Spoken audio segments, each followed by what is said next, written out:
예, 한반도 상공에서 사상 최대 규모의 한미 공중훈련이 진행되고 있습니다. 북한 김정은이 평양을 비우고 북중 접경 지역을 방문해 관심이 쏠리고 있습니다. 자, 그런가 하면 미국 일각에서 선제 타격령이 다시 흘러나오고 있는 가운데요. 다음 주 중국을 국부인 방문하는 문재인 대통령이 선제 타격에 의한 한반도 전쟁은 용납할 수 없다고 밝혔습니다. 이 시간 신인균 자주국방 네트워크 대표, 봉영식 연세대 통일연구원 전문위원 두 분 모시고 자세한 이야기 나눠보도록 하겠습니다. 안녕하십니까? 안녕하십니까? 어서 오십시오. 자, 먼저 신 대표님께 여쭤볼게요. 지금 한미 공중훈련 하고 있잖아요. 네. B-1B 전략 폭격기. 이제 시청자분들이 B-1B가 뭔 정도는 다 아실 거예요. 네. 예, 자, 죽음의 백조 뭐 이런 이야기를 하지 않습니까? 그런데 어제 F-22 스텔스기와 함께 첫 폭격 훈련을 했다. 이게 무슨 의미입니까? F-22가 첫 훈련을 했다는 의미는? F-22는 그 전투기 중에서 가장 강력한 전투기죠. 스텔스 전투기고. 예. 이제 B-1B 같은 경우는 스텔스는 아닙니다. 세미 스텔스예요. 약간의 스텔스성이 조금 가미되어 있는데 예. 풀 스텔스는 아니에요.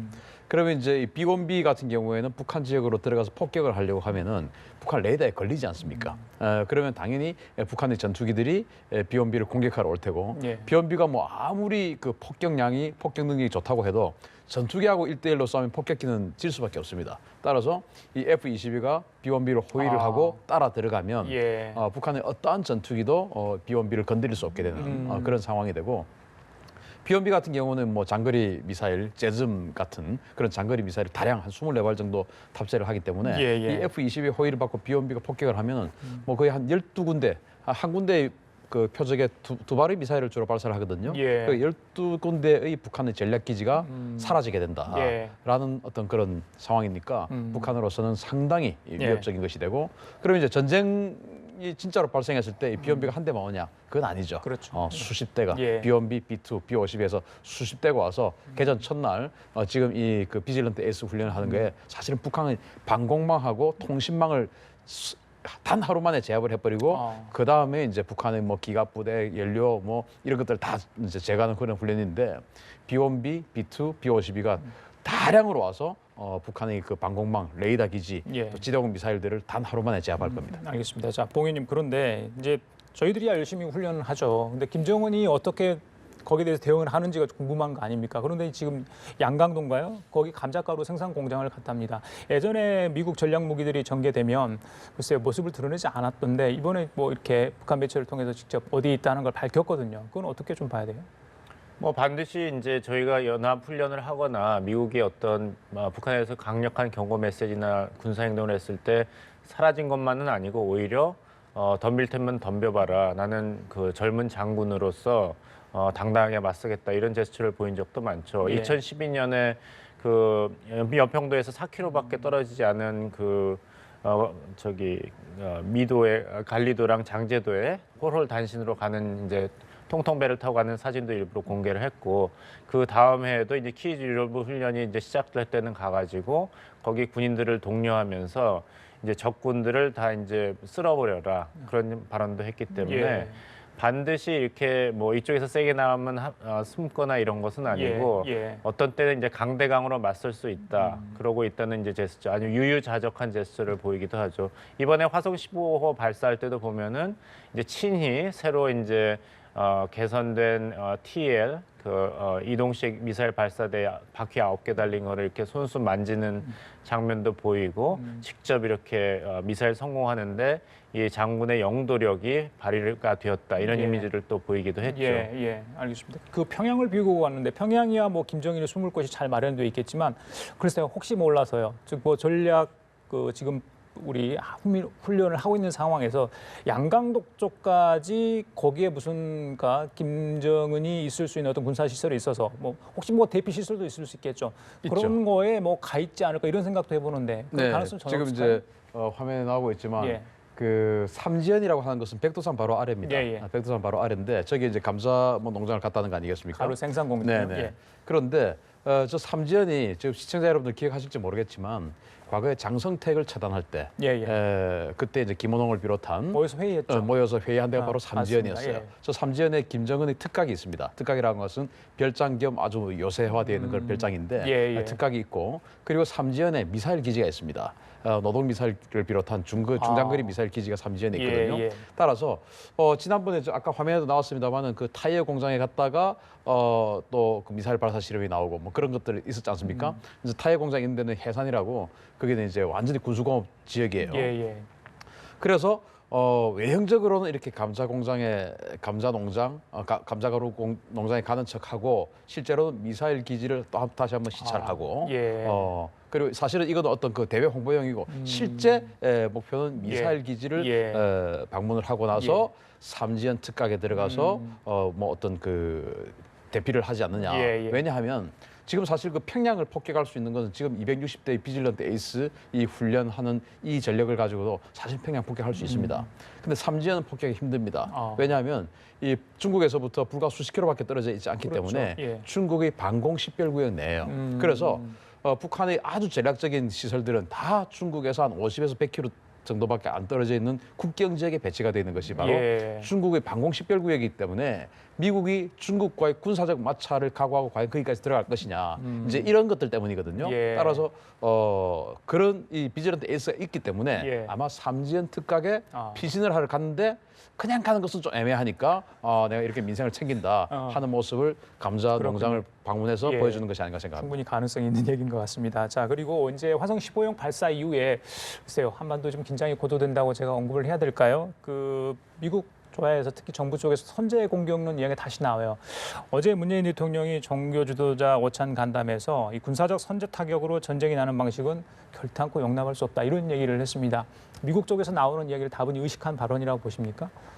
예, 그렇죠. 근데 뭐 솔직하게 말씀드리겠습니다. 뭐 이론적으로 보나 이제 한미 상호 방위조약 상으로 법적으로만 따진다면은 한국 정부의 허락을 받아야만 미국이 일방적인 군사 행동을 할 수 있는 것은 아닙니다. 예, 동맹 차원에서도 허락을 받는 것이 아니라 이제 통보를 하면 되는 것이죠. 특히 전시 작전 통제권이 주한미군에 있기 때문에 그렇지만 그런 행동을 했을 때 과연 앞으로 한국과 미국과의 관계가 어떻게 될 것인가 또 국제사회에서의 미국의 위상과 공신력이 어떻게 될 것인가 거기에 치명적인 그 피해가 가기 때문에 어려울 것이라는 것을 저희가 간주하는 것이지 사실 이론상으로는 미국이 자국의 이익이 그 위기에 닥쳤다 한다면 일방적인 군사 행동은 할 수 있는 것이죠.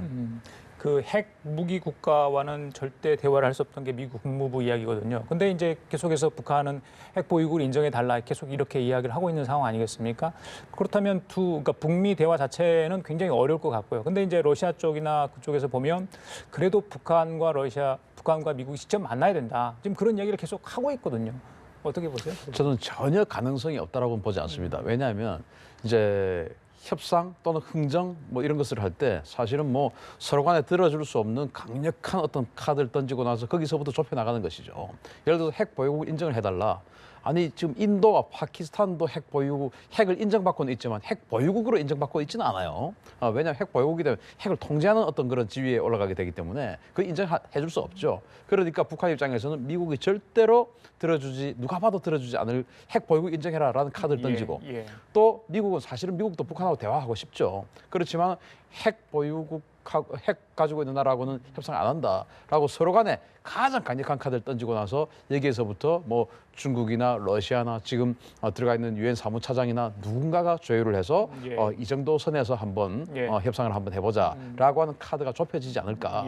그러나 이것은 아주 지극히 상식적인 이야기고 그러나 북한이 절대로 고집을 꺾지 않는다면 또는 미국이 절대로 고집을 꺾지 않는다면 협상은 이루어질 수 없지만 지금 일단 그 어떤 여러 가지 상황으로 봤을 때 미국의 선제 공격 카드가 지금 강하게 지금 부각되고 있지 않습니까? 그 북한이 화성 15형을 쏘고 나서 바로 우리 문재인 대통령하고 트럼프 대통령하고 20분간 통화를 했어요. 그리고 또 잠시 후에 또 1시간 동안 또 통화를 했어요. 굉장히 장시간 통화를 했죠. 그리고 문재인 대통령의 그 NSC 발언이 뭡니까? 미국이 선제 공격만은 막아야 된다. 이런 거 아니겠습니까? 그 정도로 미국이 선제 공격할 수 있다라고 하는 느낌을 문재인 대통령이 강하게 받았기 때문에 그럼 문재인 대통령이 강하게 받았으면은 북한은 더 강하게 지금 받고 있거든요. 그러면은 우리는 한반도에서 전쟁이 발생했을 때 우리에게 어떤 참화가 불똥이 튈 수도 있다. 예. 라는 어떤 그 불안감이 작용해서 지금 전쟁을 반대하는 그런 측면이 큰데 예. 김정은 입장에서는 한반도에 전쟁이 발생하면 반드시 자기가 죽는다는 겁니다. 그러면 지금 누가 지금 더 답답하겠느냐? 예. 바로 김정은이 더 답답할 것이니까 저는 협상에 나올 가능성도 없지 않아 있다 이렇게 봅니다. 알겠습니다. 한반도 평화 체제 구축 노력 쉽지 않은데요. 이 와중에 이제 문재인 대통령이 13일 날 방중을 합니다. 국빈 자격으로 방문하고 시진핑 국가주석을 만나게 되는데 글쎄 화성 15형 발사 전과 후 상황 좀 많이 달라지지 않았습니까? 물론 또 사드 이야기가 할 거란 이야기도 많이 하고 있고요. 뭐 쌍중단 이야기가 과연 거론될지 또 산불 이야기도 나오는 것 같고요. 글쎄요. 양국 간의 뭐 경제 협력 차원에서 논의할 것도 많은데 지금 이게 한반도 특히 북핵 관련해서 논의할 게 더 중요시 되고 있지 않냐 이런 생각을 해보는데 시진핑 국가주석의 발언 또 문재인 대통령이 어떤 요청을 할지 여러 가지 이야기가 많이 나옵니다만 어떻게 예상을 하십니까? 뭐 신 대표께서 잘 말씀하셨는데 이제 네. 화성 15 실험을 했다는 게 또 이제 어떻게 보면 이제 새로운 변수로 등장을 했죠. 중국 입장에서도 그렇고 대한민국 정부 입장에서도 그렇고. 예, 왜냐하면 미국의 이제 태도가 점점 강성 기조로 더 흐르고 있기 때문에 오죽하면 이고름 모르글로프 외무차관이 러시아 외무차관이 북한이 미국과 직접 대화를 하고 싶다. 그리고 러시아, 중국이 안전 보장하는 거는 소용이 없다. 미국하고 직접 대화를 하고 싶다는 메시지를 하면서 예. 이런 얘기도 했죠. 우리는 정말 전쟁 직전까지 와 있다. 그러니까 러시아 입장에서 무슨 얘기를 북한에서 들었기 때문에 예. 이런 우려의 메시지를 다 들으라고 이제 공식적으로 얘기하는 건데 예. 중국도 이런 것을 알고 있겠죠. 문재인 대통령께서도 아까 말씀하셨지만 트럼프 대통령과 그렇게 장시간 통화를 했는데 그 다음 발언이 한반도에서 어떤 우발적이나 아니면 계획적인 이제 군사 행동이 있어서는 절대로 안 된다. 대한민국이 가장 큰 피해 국가가 된다는 이야기를 했다는 것은 예. 그만큼 시점이 가능성이 높은 쪽으로 움직이고 있다는 거기 때문에 아마 문재인 대통령께서는 이제 시진핑 주석에게 정말 이제 제재와 압박을 계속하고 강화를 해야 된다. 왜냐하면 그렇게 하는 것이 북한을 대화의 장으로 끌어내리는데 직접적인 군사 행동을 하는 것보다는 더 효과적이고 한반도의 평화 상태를 유지하는 데는 더 도움이 되기 때문이다. 이런 메시지를 던질 것 같습니다. 시 주석 입장에서도 뭐 어느 정도까지 그것을 수용할지는 모르지만 예. 한반도에서의 이런 전쟁 상황을 막는 것도 이제 시진핑 주석한테는 굉장히 중요한 사안이기 때문에 어느 정도 이렇게 교감이 이루어지지 않을까 생각합니다. 강경화 장관이 꺼냈던 그 산불에 대한 확답을 다시 한번 요구하면 어떻게 할까요? 저는 뭐 산불 그것은 사실은 우리의 기본적인 입장일 뿐이지 예. 국제사회의 공통된 입장은 아니라고 그렇죠. 생각합니다. 그러면 지금 현재 이 동북아 지역, 특히 이 한반도의 문제의 어떤 핵심 키는 사실은 미국입니다. 미국이 그동안은 우리 한국의 통일을 위해서 또 한반도의 안정을 위해서 북한 문제를 다루고 이렇게 해왔지만 지금 미국의 이야기는 달라요. 자기네들의 안보를 위해서 하겠다는 겁니다. 한국하고의 동맹 문제, 한국의 안보, 한반도의 안정 이것은 추후의 문제고 일단 자기네들의 생존 문제가 더 급하다. 이것으로 됐기 때문에 우리의 입장이 지금 여기에서 강하게 대두되어서 뭐 관철되기는 좀 힘들다고 봅니다. 네, 알겠습니다. 그 아까 잠깐 유엔 사무처장 이야기를 하셨잖아요. 지금 네. 들어가 있는데요.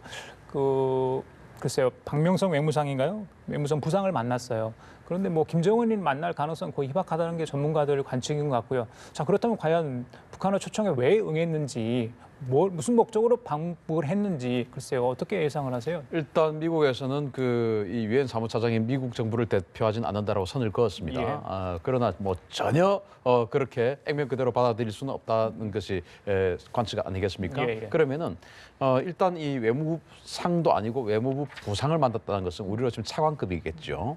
차관급을 만나서 우리도 뭐 정상회담이나 뭐 이런 걸 하려면 사실은 실무 측에서 실무선에서 여러 가지 현안 조율을 하고 어느 정도 아웃라인을 잡는데 그런 차원에서 지금 그 유엔 사무차장이 약간의 역할을 할 것이라고 보고 김정은을 만날 수 있다? 저는 만나기 좀 힘들다고 생각합니다. 특히나 지금 이 기간 중에 아까 우리가 이야기했던 그 비질런트 에이스 훈련 기간 중이기 때문에 예. 김정은이 지금 평양에 없을 것이고 그렇기 때문에 김정은을 시기적으로 만나기는 힘들 것이다. 예. 또 김정은이 자기가 평양에 것이 확실하기 때문에 만나주지 않아도 과거에 숭타오 중국 특사가 갔을 때는 평양에 있으면서도 안 만나준 거 아니겠습니까? 예, 예. 그래서 중국이 되게 불쾌했죠. 지금은 어쩔 수 없이 만나주지 못한다는 그런 여러 가지 측면도 작용할 수 있기 때문에 예. 또 만나주면 이제 책임이 따르는 것이거든요. 당연히 책임이 따릅니다. 예, 따라서 예. 그런 것들을 회피하면서 여러 가지 저희를 이 외무부 부상, 즉 뭐 북한에는 그 외무상 외에도 노동당에서 컨트롤하는 그런 훨씬 더 실세들이 있기 때문에 그렇죠. 사실 아주 그 우리의 외무부 차관보다 훨씬 더 격이 낮아요. 그런 어떤 그 선에서 예. 여러 가지 실무선을 조율해보지 않을까 생각합니다. 알겠습니다. 자, 그리고요. 지난 9월 8일인가요? 북한 핵실험 한 게 맞습니까? 9월 3일입니다. 9월 3일인가요? 예. 그 뒤로 이제 풍계리 주변이 심상치 않다 했잖아요. 그 관련해서 여진이 계속 나오고 있어요. 지난 5일 밤에도 그 길쭉은 쪽에 진도가 얼마인가요? 2.8 지진이 일어났거든요.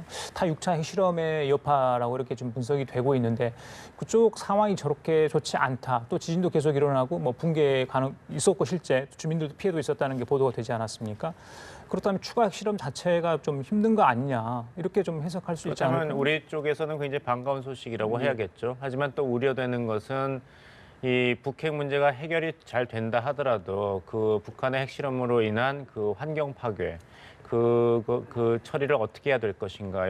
이것이 굉장히 큰 이제 사안으로 남게 됩니다. 한 가지 예로 이제 카자흐스탄이 이 소련 연방이 붕괴되면서 핵무기를 포기했는데 그 이유는 뭐 평화를 사랑하는 마음도 있었겠습니다만 카자흐스탄이 이제 옛 소련 연방에서의 그 핵무기 실험의 지역이었습니다. 지상 지하 핵실험을 예. 500여 차례 한 지역인데 그 결과 독일 영토 크기에 해당하는 세미팔라틴스크 지역이 영영 그 사람이 살 수 없게 되었어요. 그래서 그 이유 때문에 이제 카자흐스탄이 핵무기에 대해서는 이제 입장을 이제 철회한 것이거든요. 예.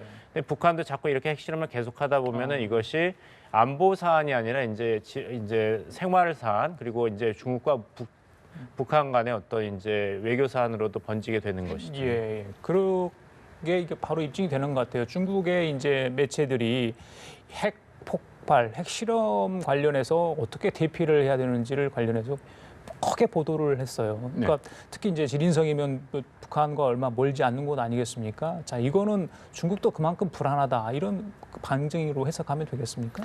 불안하죠. 사실은 그 백두산 같은 경우에 지금 화산 활동이 지금 있다고 하지 않습니까? 그런데 이 길주구는 바로 백두산 남쪽에서 한 100km 정도 지점밖에 안 되는 곳이에요. 예, 예. 그럼 여기에서 지금 지층이 지금 뒤틀리고 있다. 멘트를 움직여서 뭐 여러 가지 지금 충돌이 생기고 있다. 안 그래도 지금 백두산의 화산 활동이 지금 그 위험스러워서 중국하고 일본 학자들은 여기에 대한 공동 대응적 학회를 하고 있을 정도로 굉장히 심각하게 받아들이고 있습니다. 예. 왜냐하면 북서풍이냐 남동풍이냐에 따라서 언제 화산이 폭발하냐에 따라서 사실 우리 한반도 지역이 북서풍, 남동풍이 부는 지역이거든요. 따라서 북서풍이 부는 겨울 시즌에 만약에 화산 폭발하면 일본 지역이 그냥 화산재에 의해서 초토화가 되는 것이고 예. 또 남동풍이 부는 여름 즈음에 만약에 화산 폭발하면 이 중국 동북 삼성이 완전히 또 화산재에 의해서 초토화되는 그런 상황인데 네. 이 지금 100km 정도도 안 떨어져 있는 이 길주에서 자꾸 핵실험을 하니까 뭐 이건 이제 엄청난 재앙을 더 당길 수 있는 방사능 물질이 그러니까 겨울철에 실험하면 서쪽으로 이렇게 올 수 있다는 그래서 이제 화산까지도 그렇게 우려가 되는데 말씀하신 것처럼 만약에 지금 지층이 지금 뒤틀려 있는 것들을 그 2.8의 여진 이런 것들이 계속 지금 있으면서 느껴지지 않습니까? 만약에 다시 화산 그 핵실험을 했을 때 폭발해서 예. 이것이 밖으로 분출이 되어 버린다면 그 방사능은 사실 뭐 한 30km 정도 이렇게 간다고 알려져 있지만 워낙 지금 북한의 이 핵 위력이 강하기 때문에 이게 30km만 갈 거냐? 더 많이 간다면 바람을 타고 더 많이 간다면 사실은 이 북중 국경 지역에 있는 예. 이 영변 지역까지도 굉장히 큰 피해를 입을 것이다. 예. 근데 대표님은 그렇게 말씀하셨지만 항구시보에서는 걱정할 거 없다 그랬지 않습니까? 그러니까 바람이 그쪽으로 불질 않으니까 네. 피해를 입어도 일본하고 한반도가 입지 우리는 괜찮다고 이야기를 했지 않습니까? 예, 그래. 예. 지금 겨울이니까 그래. 예, 겨울이니까 겨울철이라 중 동북 지역은 유리하다 이런 이야기를 한 것 같아요 보니까. 자, 동북 지역은 중요한데 사실은 이쪽 일본 쪽은 위험한 거 아니에요? 그렇죠. 그렇습니다. 예, 그 이야기를 하는 것 같고요. 자기들 해석에 맞게 좀 이렇게 보도를 한 것 같고요. 자, 그 지난번에 화성 15형이 발사될 때 민간 항공기들이 그 발사체를 그러니까 직접 목격하는 봤죠. 모습, 불빛도 봤고 이런 거 나왔잖아요. 그래서 이제 민간 항공 기구랄지 국제 관련 기구들이 글쎄요 거기를 그러니까 금지할 수 있는 지역으로 좀 만들고 또 일부 여객 항공사들은 아예 항로 자체를 변경을 했다고 해요. 그만큼 위협을 느낀다, 불안감을 느낀다 이렇게 해석하면 되겠습니까? 저는 항로 변경해야 된다고 생각합니다. 왜냐하면 어떻게 될지 모르지 않습니까? 통상적으로 구름 위는 이제 여러 가지 공해 물질이 없기 때문에 아주 시야가 청명해요. 구름 위에서 낮에 예. 전투기 조종사가 레이더로 보지 않고 그냥 육안으로 봤을 때 적 전투기 조그마하지 않습니까? 적 전투기를 낮에 40km 정도의 위치에서 볼 수가 있다고 해요. 그런데 야간에 불빛이 전투기보다 훨씬 더 큰 덩치의 불빛을 지금 이제 뭐 수백 킬로 밖에서도 지금 봤다는 것인데 우리 대한항공도 봤고 캐세이 퍼시픽, 뭐 에어프랑스 다 봤다는 거 아닙니까? 사실은 그것이 뭐 거리로 따지면 100km 이상 또는 수백 킬로가 되니까 별거 아닌데라고 생각할 수 있지만 그것을 실제로 본 조종사 입장에서는 굉장히 두려운 상황이죠. 그렇죠. 그것이 정말 만에 하나 자기 옆으로 지나가서 항전 장비가 직접 맞지 않다 하더라도 그 여러 가지 어떤 그 기능에서 항전 장비가 망가뜨려질 수도 있고 첨단 비행기라고 하는 것이 이 전자기기가 망가지면은 작동이 안 되는 것이거든요.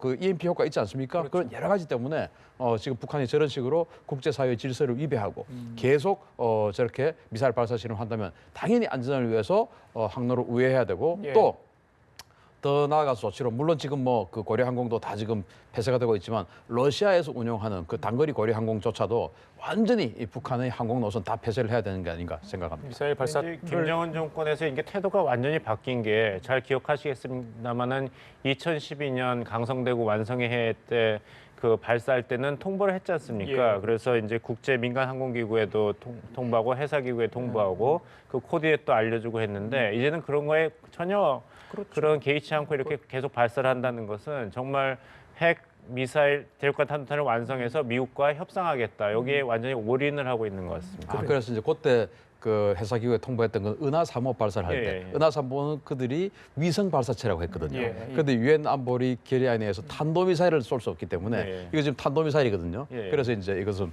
밝힐 수가 없는 것이죠. 그래요. 알겠습니다. 자, 오늘 대답 여기까지 나누도록 할까요? 지금까지 신인균 자주방 네트워크 대표 봉영식 연세대 통일연구원 전문위원이었습니다. 말씀 감사합니다. 감사합니다.